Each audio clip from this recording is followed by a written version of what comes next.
Welcome to another edition of In Between Pages with James Lott Jr. Where's my hair? It's right. Oh, it's right there. Oh, actually, we'll put it down a little bit. That's fine. We're not ready to show my hair. Welcome to the show. Welcome here on JLJ Media. I am James Lott Jr. This is my online network here on YouTube. So while you're here, be kind.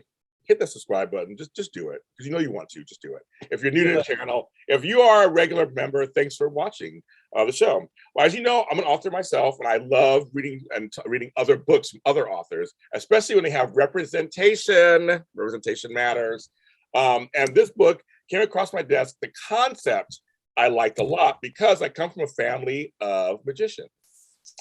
Actually, so we're going to talk about that on the show, of course. And my family's from Brooklyn. From Hamilton Parkway, Park Slope, and I know nothing about that. And as again, we're a family of writers, so I'm very excited. The book series, even from the cover, which is also very important. As you know on the show, I try to find books that have some kind of meaning to groups that are a lot of times otherized. And I believe that we should be in all genres, like sci-fi, everything. This is magic. So Kingston and the Magicians Lost and Found, and on the cover, so you guys are listening to this, you'll come to this version, look at it. A black boy is on the cover. That's what I love about this. And of course, the sequel, Kingston and the Echoes of Magic. Look at that, I love that, look at that. Now it's written by, here we go. So it's written by Theo Gangi, which is one person, but Rucker Moses. It's two people who share the names. We'll talk about that also. Emmy nominees, Craig S. Phillips and Harold Hayes Jr. There you go. Hi, you guys. Hi. Your books. Congratulations. First of all. Thank you. Yeah, congratulations. I know you come from TV and children's writing, production, that kind of stuff, and now you have a children's book because we're talking about a 12-year-old boy, black boy, who's in Brooklyn, in a fictional city in Brooklyn, which we'll talk about that also. That's into magic, and you actually weave real life stuff into it. So I mean, we're going to talk. We have so much to uncover. But first, I want to ask you both: when you have books coming out, is it like giving birth? I always say for me, it's like giving birth.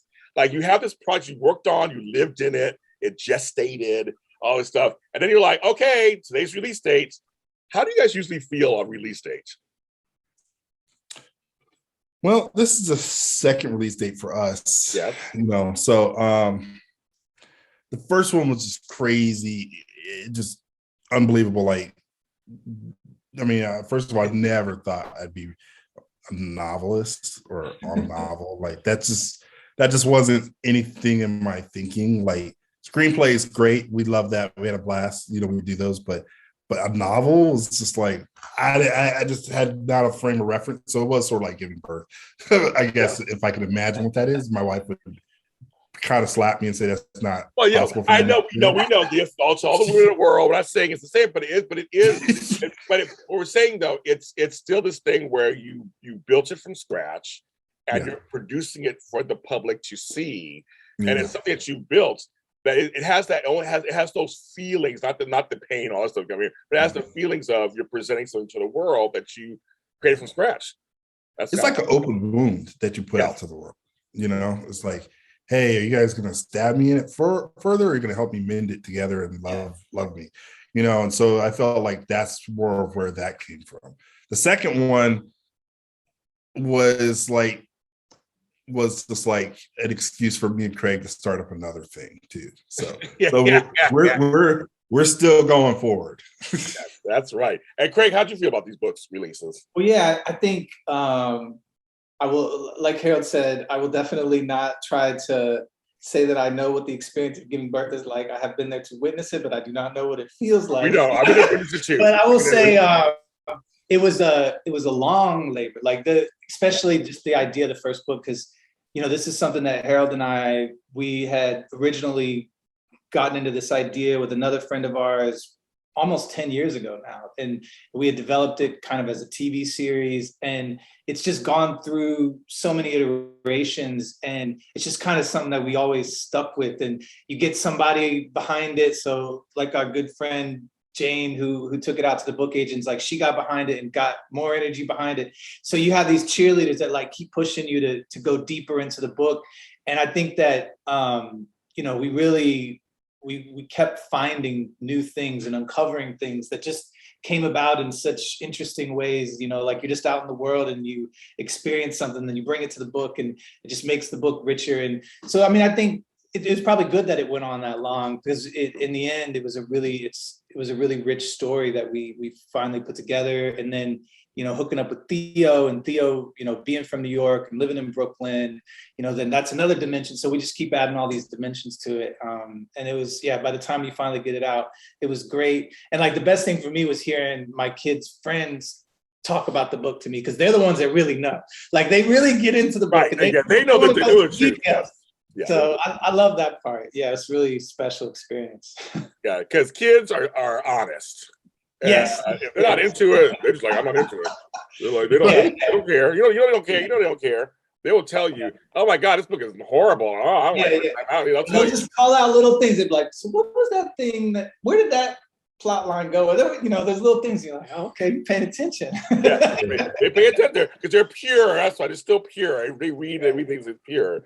But yeah, well, congratulations for the book, and shout out to Theo, of course, who's not here today, who is teaching courses over in Brooklyn at St. Francis College. I know that college, obviously, and so he's doing that. He's taking care of taking care of things. So it's very interesting. Okay. My family, my grandfather was a magician. My brother's into magic, and uncle was a magician. Wow. Black folks. In New York, and I'm a member of the Magic Castle, lifelong member of the Magic Castle here in Los Angeles. Yeah. I know a lot of the magicians that work there. My family's been into magic for years. And I thought it was very interesting that you set this in the world of magic for a Black person, because it could mean several things. The other side of my family is from Louisiana. So magic's wrapped into the Caribbean and voodoo and all this stuff. So I thought it was very interesting. So why magic? All right. So, I mean, again, like when you're riffing with your homies, like it started off with magic. I mean, that was just kind of like something we just kind of innately came up with. But that's like that idea, like a kid's dad disappearing in a magic trick. That was the story. Yeah. And to us, the kid was always like a young Basquiat kind of kid. Right. So that's like the seeds. Yeah. Yeah, that was the pure seed. But once you put that out there, it's like, wait, now I gotta really think about it. Right? Oh yeah. And so Craig and I had, debates. Just again, like I'm coming more from the South, so my family's from South Carolina, and I met at Georgia.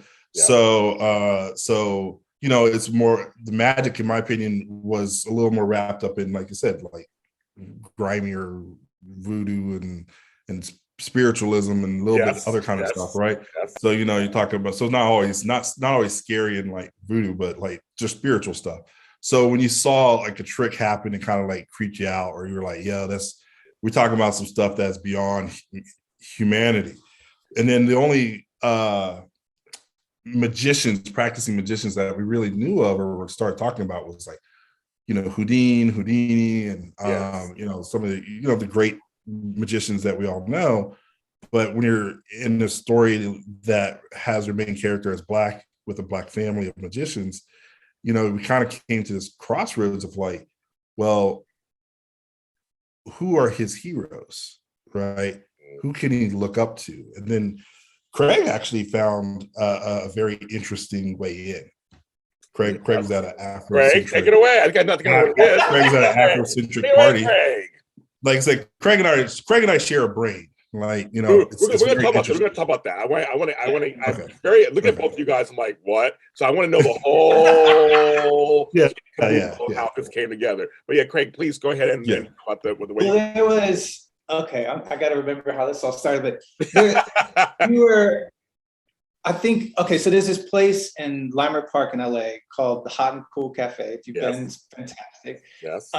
Great food. They've got music there on Sundays. So we were down there, my wife and the kids, and we were hanging out. And there was kind of like a festival down there. So, anytime I start having some interesting conversations, especially when I see it's like, this could be additive to this thing we're working on. So we start talking about, I think it started with Sun Ra, and they were saying that Sun Ra's name was, his original name is Herman, and he named this black magician Black Herman. And then I'm like, tell me more. So yes, once we like opened that up, it, you know, that whole character, and I, you know, there was some stuff that we had found and kind of uncovered, but you know, Black Herman was formative, and he was a huge part of the Harlem Renaissance, and he was playing at Marcus Garvey Theater, and there was, you know, just all these performances he was doing for 4 nights, sold out shows, you know, and this is in like the 1930s, and you're just like, how is this guy, we're not talking about him? He's, you know, the tricks he was doing were incredible. This autobiography that he wrote is incredible. He was huge in the community.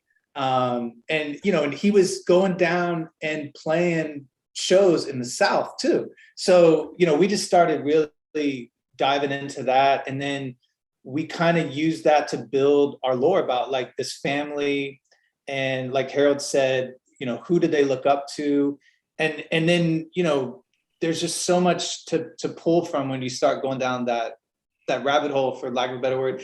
And we ended up incorporating it into the story. And I've said this before, but we also used some of this stuff in his autobiography in kind of the backstory of him, stuff that is seemingly unbelievable in the autobiography about where he's from and where he traveled to and all these things. I don't know if all that's real, but we made it real. You know, folklore.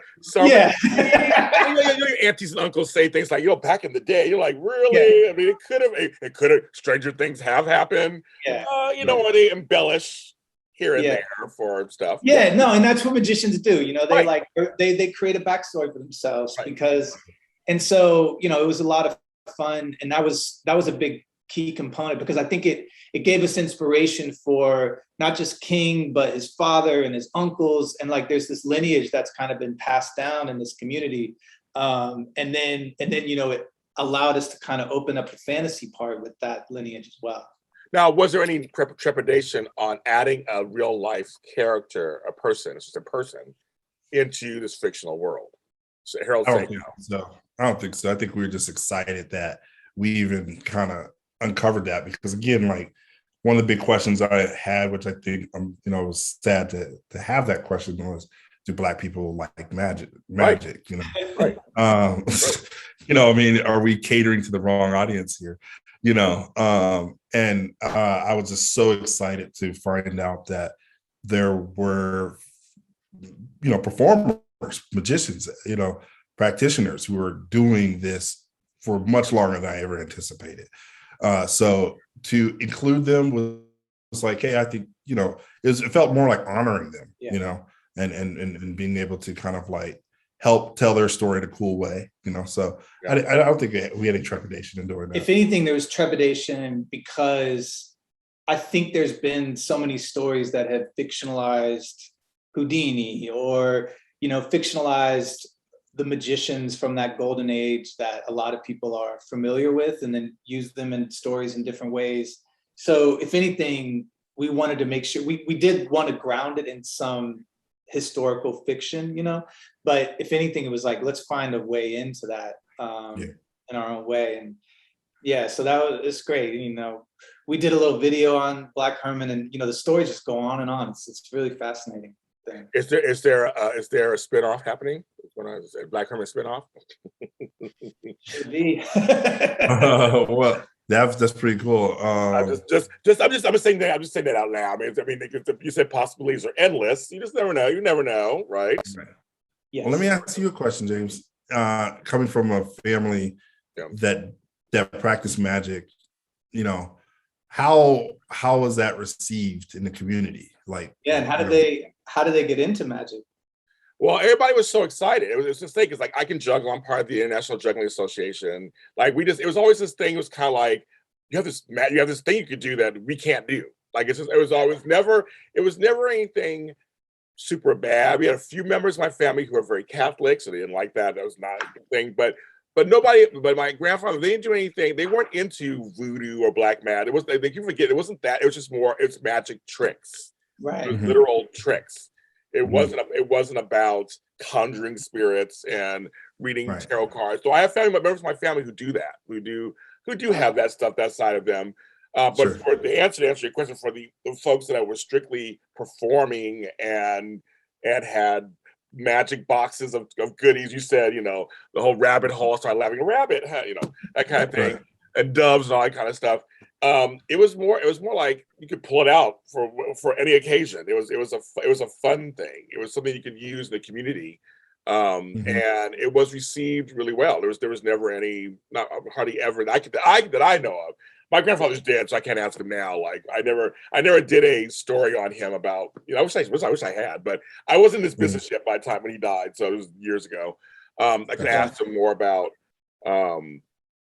what it was for him, if there was anything, because he was doing it in the 50s, 60s, 70s, in Brooklyn. And Brooklyn and Manhattan and but he wasn't like famous or anything like that, because he had other gigs also. Like I come from a family of we're true Caribbeans. We have 10 jobs. We do 10 different things. But it was always something that we showcased. It was always something that we always in our family showcased, that we're performers. There were a lot of us performers. I'm one of the few that actually went out and became this person who's like who's known in Hollywood. I do all this other stuff. But they were more local. It was all the local stuff and any kind of charity events, any kind of thing together. It was more of that. But they couldn't make tons of money off of it. They had to support these large families. So it was kind of like, and New York was poor back in the 50s and 60s, 70s, and 80s. And and so it was more about, I take care of my family, but it was also this extra thing. My grandfather also used to make leather bags and leather holsters, and he used to make leatherware. So he was, I think I get it from him. I do 10 things at once.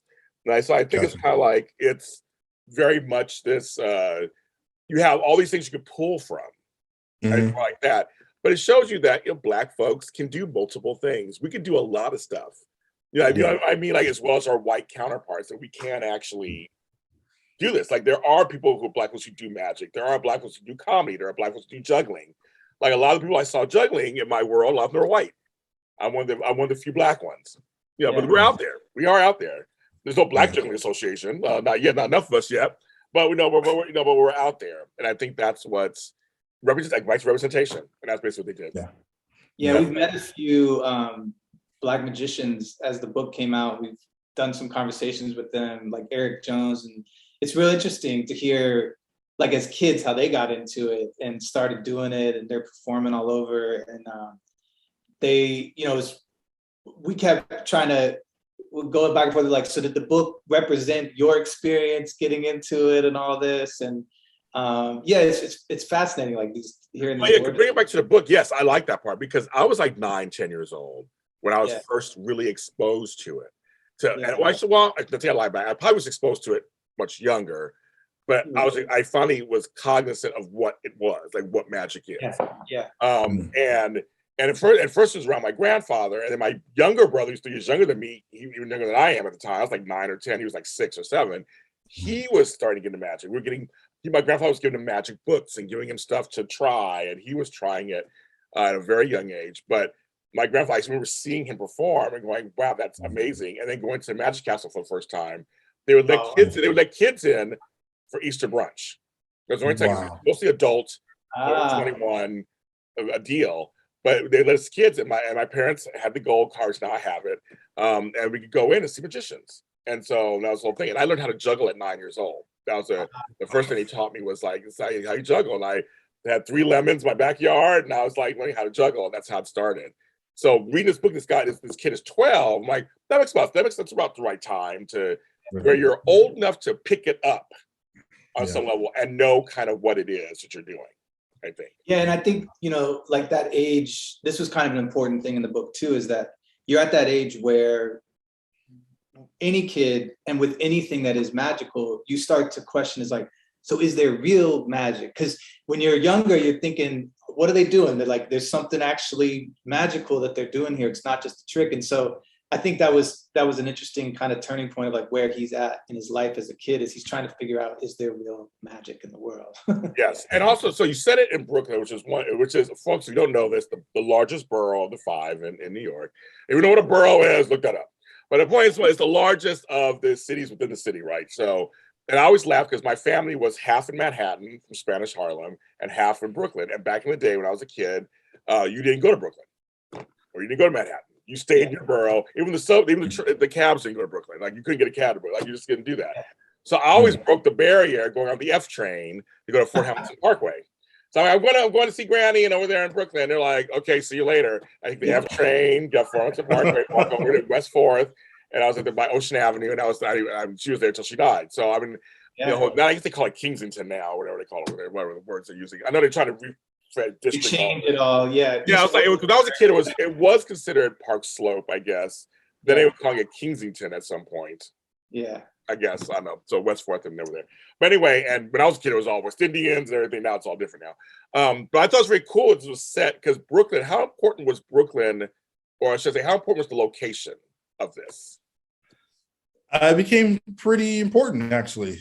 I mean, for one, like, Craig and I obviously loved putting it in that era, that area, especially when, Black Herman and those other magicians played there, performed there, and that's kind of their home base. But again, that even kind of came after we already placed it in Brooklyn. But more and more as the story kept developing, that location just became even more important. It just kept growing as a character, just like the characters started growing in complexity. So did Brooklyn itself. Became more and more integral to the story, to the point we even had a map made, which is in the front of the front. I think it's in the front few pages. And then we talk a lot about how does that kind of relate to Brooklyn and stuff like that. So it becomes very, very important. I don't look at it. I love this. It's so funny. So I mean, okay, but you made up a city or a section. You didn't use you didn't say it's Dumbo or it's Bed-Stuy. Like you didn't use Crown Heights. There's no Junior Cheesecake in here. I don't see what's going on. You didn't use any of that. So you actually made up a city for it. So tell us about that a little bit. Well, I feel like, to your point earlier, James, where you're saying how like the neighborhoods change names and they're always, so it kind of feels like Brooklyn is that place where there could be a little enclave that is there, that, is in the middle of 4 different other neighborhoods that just dropped in there, and it could exist in that way. And that's kind of how we wanted it to feel, is like, you get there, your cell phone's not working. Am I here yet? I don't know if I'm in the town yet. My phone says I'm in, in the Brooklyn Navy Yard. So, we just wanted to kind of make it this fictional place that you could just kind of stumble upon, and it feels magical. And I think Brooklyn has that, like as you move through Brooklyn, you're always kind of just morphing from like one street to the next, and it's also different and interesting. And you can see, like Theo was saying the other day, is that like Manhattan will kind of just get wiped away. Like the history, just like something else goes in and that part of the neighborhood is gone. But Brooklyn's bones are just always there, and they're just building and adding and turning it. So I felt, it just feels like so perfect for that. And then like Harold's saying with the Golden Age of Magic, there's all these great stories about magicians performing in these, back carriage houses that nobody knew how to get there unless you got some secret, and this was happening in the 30s. And so like all those kind of stories, I feel like was just great to build upon. And I don't think you could have said it in any other place, just because the world of magic, and it's been built in New York and in Brooklyn, and that time period was really special. And we just kind of worked to kind of extend that like it was still going on, and there was all this special stuff still going on in Echo City. So it goes even further into book 2. Yes, it does. So I would say, book 1, which is Magicians Lost and Found. Describe the book in 2 sentences. Without giving anything away, giving any major things away. Like someone says, "What's this book about?" Oh, basically, it's about a young man who lost his father in a magic battle, and despite everyone not believing him that his father's still possibly alive, he won't give up. And his journey to find his father is filled with adventure and mystery. Yeah, I like what you said. I got that voice and everything too. Like, I gotta get in the zone. You got it. So I was like, okay, I believe it. I mean, I read the book. I believe it though. I believe it. And the Echoes of Magic. Wait, how do you describe this book? All right, I'll take that one. So after Kingston's journey for looking for his father and finding the real story of where he disappeared to, he finds himself back in Echo City, and in a strange circumstance where he feels like a day is repeating and he himself may be caught in an echo. And he has to figure out how to get himself and his family and his friends out of this echo. And that journey leads him to the realm where he meets his father. I think what I like about this is you chose it to be a father-son story, which for Black folks, we need a lot more of that. Number two, it's a story of a kid using his smarts, using also otherworldly powers, other powers, to figure a problem out. We need that also, and that's what I found in this book. Friendship, and it is very New York. It's very Brooklyn. It is. It's very Brooklyn. Theo brought that flavor. That was authentic. Really all in there, just like all the details, like not raised and all the details, the shoe game, everything. Yes. Yeah, I was like it was like Laurie's season salt. He was like, I'm just gonna sprinkle all that in there. That's gonna taste good. That's what he's gonna do. I was like, okay, I got it. I totally got it. Yeah. Okay, now on to you guys a little bit. Okay, so we talked the books and stuff. But when I first got the pitch, and I was like, okay, so two people coming. Okay, two people, Rucker Moses and Theo Gangi. And I was like, okay. Now, what's funny is my family name is Rucker, so I always laugh about that. And my stepdad's name is Moses. What? So, yes, Moses McCullough. So I don't know. It's meant to be. Right? But my family name is it's Rucker. So they're all in Kansas City, and all the Ruckers are there. Hi to my family, the Ruckers down there. Huh. And I was like, okay. Now look at the back of the book. Now, folks, they show you pictures, and you're like, hello, that's Rucker. Folks, like now I'm like, okay, big old Black dude like myself, this, we'll say not so big old white boy over there, together as one name that sounds Black, first of all. Yeah. But you guys obviously are a team. You guys have been into, so first, before we get to the name, how did you both meet? I know it was in college, right? Yeah. We met in college at the University of Georgia.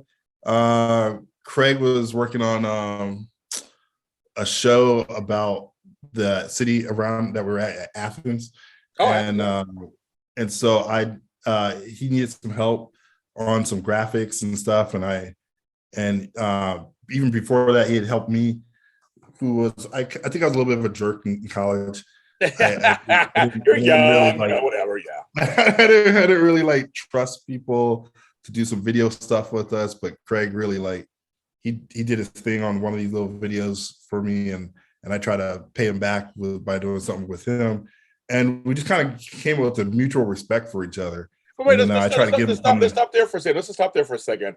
Yeah. But how'd you guys really connect? Because this has become a working partnership.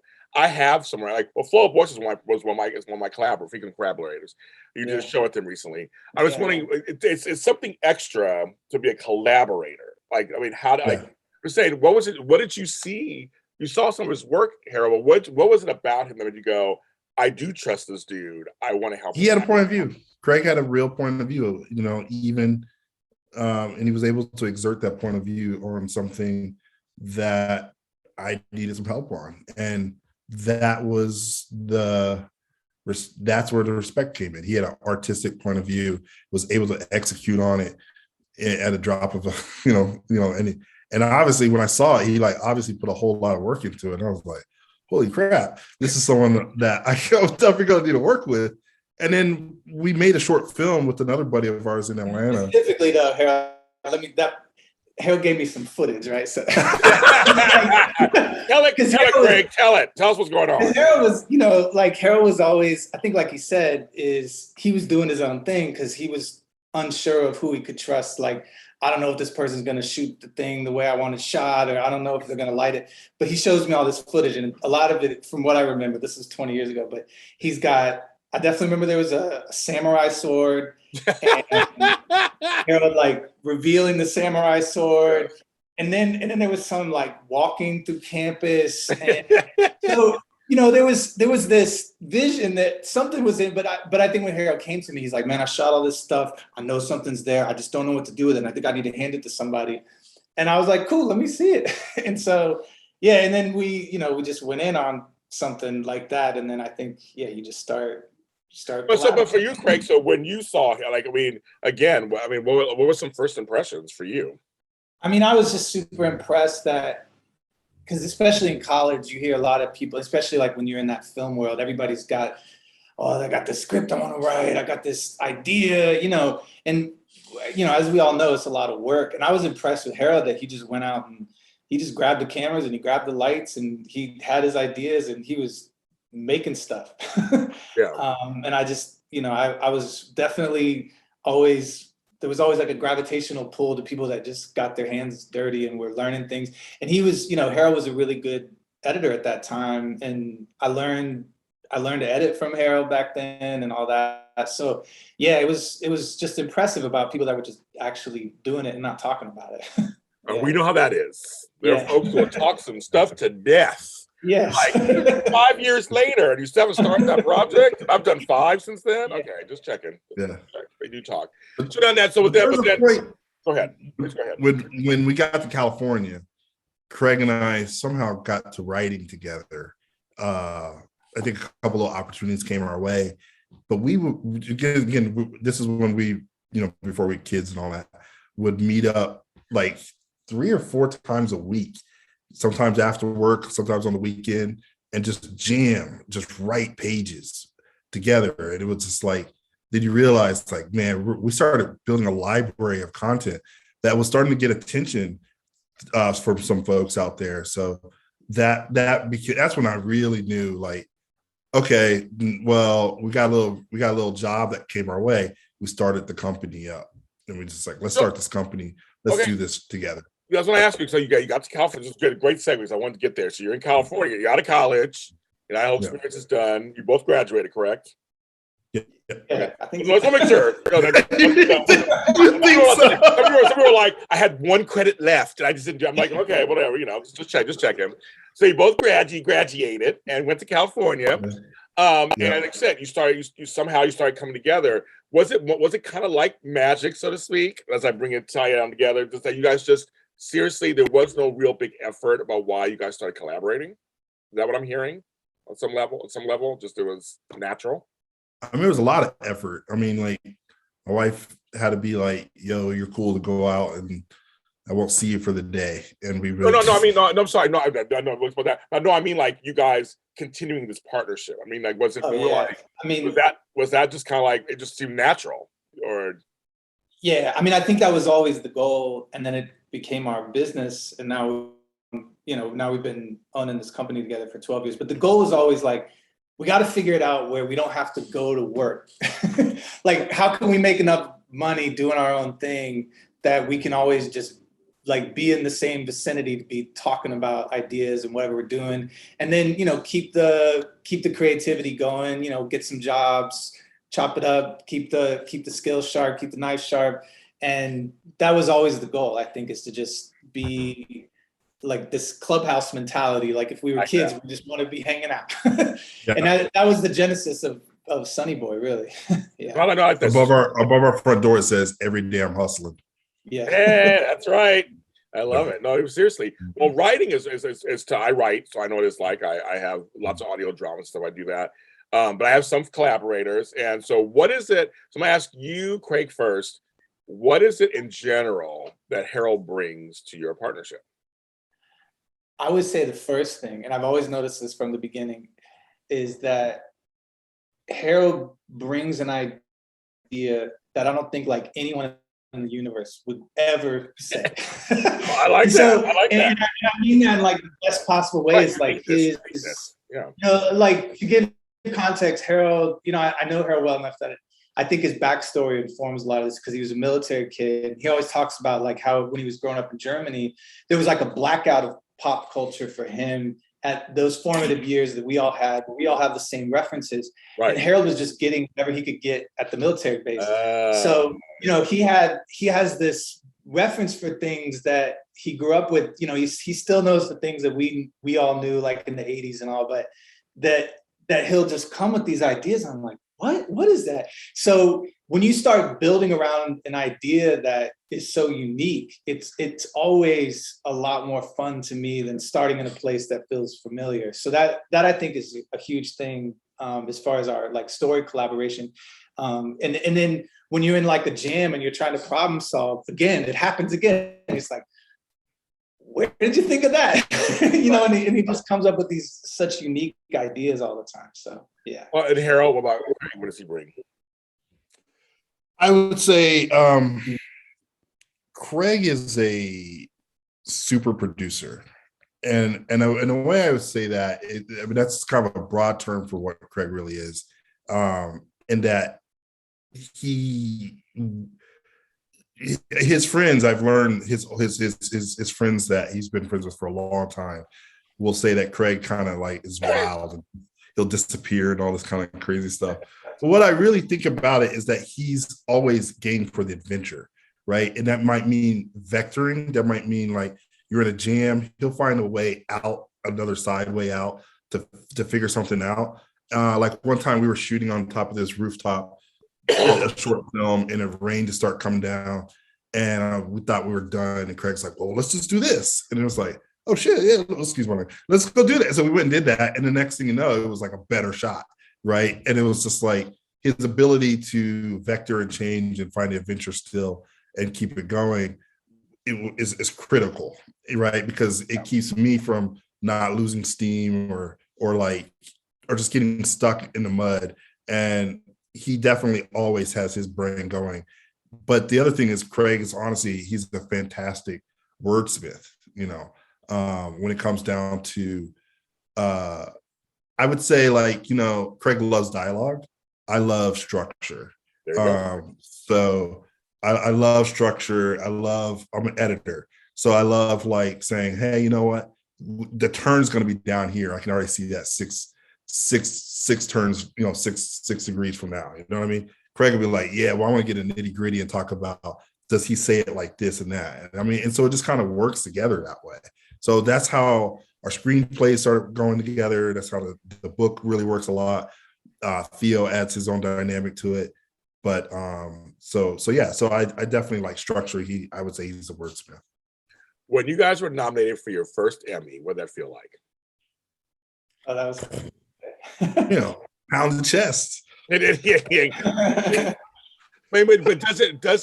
what does it mean? Because obviously, I mean, it's like it's an accolade from your peers. I mean, it's like of your work or whatever. But what does it mean? Well, for my family, it meant. Well, I don't think I've ever really talked about it like this. So my dad, you know, he has high hopes for me always, and always kind of like put a lot of effort into my education, put a lot of effort into kind of like instilling morals and values into who I should be and what, you know.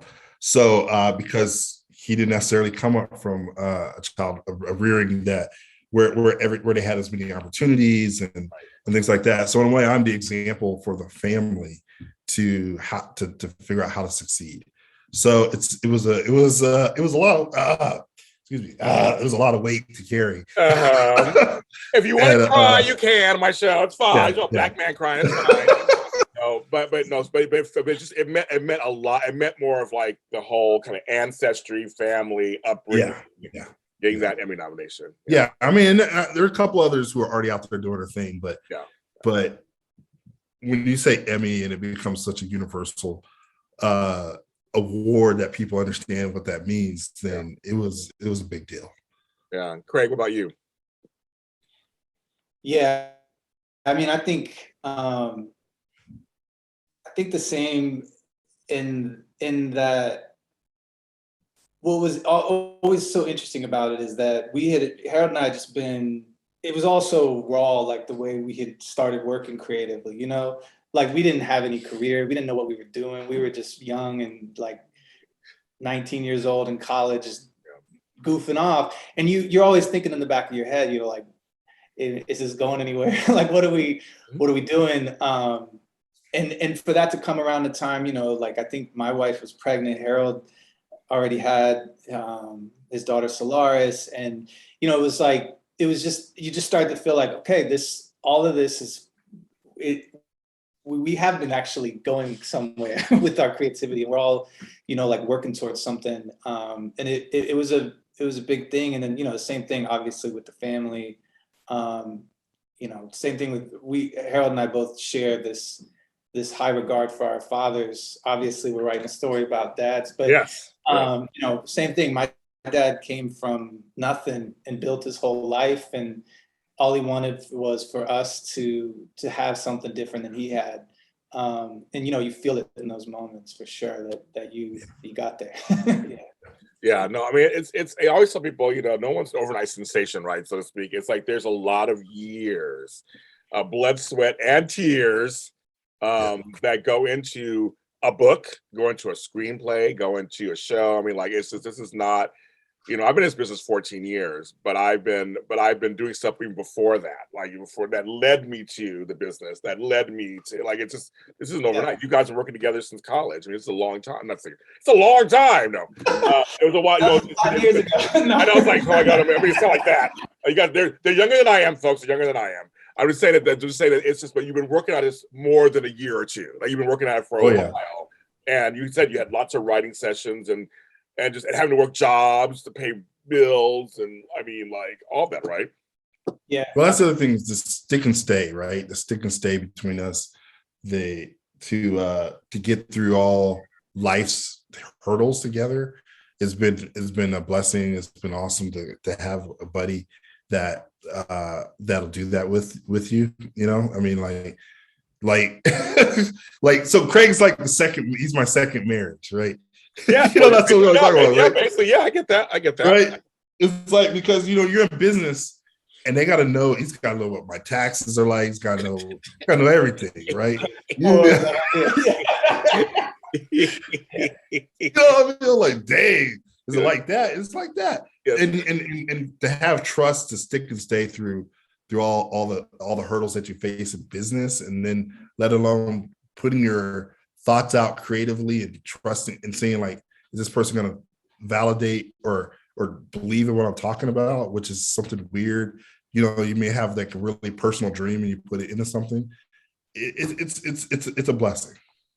Yeah, I just did a show on that, actually, on how, people say work husbands, work wives, whatever terms you want to use. It's like, there are people other than your significant others that you're romantically in that are just as close to you. They know they know where to bury the bodies are buried. They know what's going on. They know your shoe size. They know they know everything, right? I mean, like, and it's funny you just said that. If that's when you're collaborating that closely with somebody, there's so much you have to reveal. And even in your writing, I believe too, when you're writing, you're revealing stuff as you're writing. Why did you write that paragraph? Why did you write that story? Where did that come from? You both just kind of told me that earlier. So I mean, so Craig, you're your work husband over here. Brother, husband, work husband, what do you want to call it over here? So you feel the same, you feel kind of the same way, right? It's just it's very, you guys are very close. Oh yeah, I mean, with the creativity side and the business side, they're two very different things, obviously. But yeah, you gotta be ready. I'm just like anybody that's been married. You got to be really ready for the realness of it. And to know that, like, I think the thing with Harold, like Harold said, the stick and stay is that we always have each other's back, no matter what, no matter like who. There's going to be so many forces that are going to come and try to pull you apart and try to separate you, external, internal, like everything. So I think, having been doing this now for 20 years, and we've stayed the course, it's really, you feel like you're taken care of in a way, just like you do with family, that they're there. Yeah. So whatever you're going through, you know that you got that person, and yeah, it's been amazing. It's amazing. Okay, the name. So yeah. first the choice to do a pen name. I mean, yeah, authors have done that, pseudonyms, no big deal. Stephen King had Richard Bachman. You know, people had different names, right? Names. But for you guys, for this, was it just for this, or were your screenplays credited to both? Like, I'm just kind of curious how that worked. How that works. We're getting into some branding. We're getting Like into some branding. Okay. No, we're getting into some branding. Craig. I mean, there's a real personal reason why Rucker Moses is the name, right? There's that. But on a general level, like I said, as our work for hire stuff and our creative producing stuff, we're Sonny Boy. And so we've been used to kind of toss the ego out. We work for Sonny Boy, right? And so for Rucker Moses, this is kind of going to be like a writing shingle or umbrella, you know? And so that's what that's going to be. And I'll let Craig, Craig tells that story the best about Craig, where the parts come from. Yes, I'm very, very, very interested. So take it away, Craig. It's pretty simple. So like the I think at one point we did try to get away with our pen name being Sonny Boy, spelled in various ways. We did. They said no. Like SUNNIEBOI. Yeah, I think at one point, we had like SUNE.BOI. Stacy, our editor, she's like, no. She's like, it was like a side-eye email, like, no. Yeah, she's like, no. But hilarious. But then, but Black Herman's real name is Benjamin Rucker, so you may be related to him. Oh my God, I didn't know. I might be. Seriously, I might be. That's really I was thinking about that. Yeah, you gotta do some. I gotta look into that soon. Seriously, that's it's kind of blowing my mind when you said that. Of course. But yeah, so and then the Moses part. I mean, as you get into the second book, we go deep into some Egyptology, and we, I think when we were trying to really get deeper and deeper into the essence of magic, and you start to read about Egypt, it's fascinating because magic is not what we think of it now. Magic was a religion. It was spirituality to them. It was everything. Yeah. And Moses was a practitioner of all of that.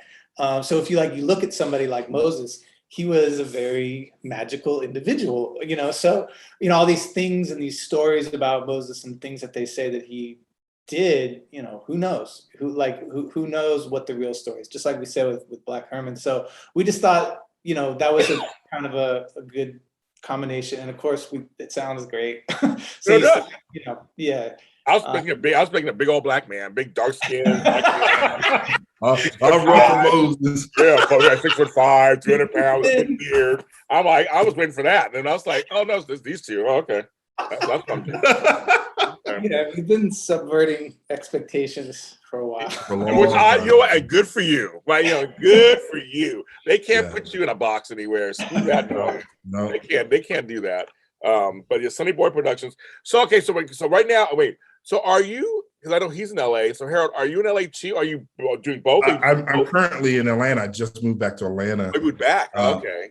Yeah, in June, this past June. You're like, this pandemic, get me out of LA. You move back to Atlanta. What's going on? I wanted to be a little closer to my family, her family, my wife's family. It's also a chance for Sonny Boy to expand into the Atlanta market. So So I mean, there's a lot of work out here. So the company's doing good, and gotta keep it going, right? Okay, Tyler Perry Productions. Mm-hmm. I know. Atlanta's working it out. Atlanta's working it out down there. A lot of filming down there. Harold got married at Fort McPherson, which is now Tyler Perry Studios. That's right. Yeah, I got married there. Yeah. But I thought I heard on another show of my friend that you were on that you also have something possibly in the works though. That could be possibly. So is there anything you can talk about that at all or no? So it's just kind of it's been announced. It's always been announced. Okay, so can you announce it for my viewers, listeners? What's coming? Well, at least that a feature film for Walt Disney Plus will be on Kingston, The Magician's Lost and Found will be produced, and we are co-producers on that film. Theo and congratulations. Yeah, with Theo and Jane, yes. That is big time. Disney Plus is working it out. Yeah. And they're doing good stuff. They are. Stuff. I'm a Star Wars person, so I'm all into Star Wars stuff. Right. Marvel, all that stuff, and whatever. But I'm into Star Wars. They got plenty of content for me on that channel coming off. Right. But no, that's good. Congrats. That's good. So, but come on, you guys who were doing short films on rooftops, in college, now you're associated with Disney Plus, which is the hottest new streaming. Yeah. I mean, you're in that universe now. I mean, that's basically in the universe. Yeah, it kind of. I think just recently, like I was sitting there watching some stuff with my kids, and I'm looking up and thinking, "Oh my God, wait, Kingston's gonna be part of this. This is gonna be so wild." Like it starts to like again, like I kind of like it's like you didn't. I didn't realize the gravity. I mean, I knew it was a thing, but till you're sitting there and just kind of consuming the material. Then the weight started to hit me. I was like, oh wow, this is going to be a thing. I think what's interesting is that when you do go narrow in scope sometimes and get very niche, that's when success really happens. There's an opening for this. For Black magicians and magician stories, there's an opening. And so it's not done. So it's like you guys literally filled a spot. So I'm not surprised you're having as much success as you're having, because that's kind of the law of stuff. Like you fill the spot is be filled if you can actually get in there and fill it. Yeah, and that was cool in the process, and just talking to the folks at Disney, and to your point, they saw that in that uniqueness. They were like, we hadn't, they really responded to it, and the same thing. Like I'll give a shout out to Jane Starts, who's shepherded this thing along the way, and same thing, when we first talked to her about the idea, she's the one that told us to make it into a book proposal.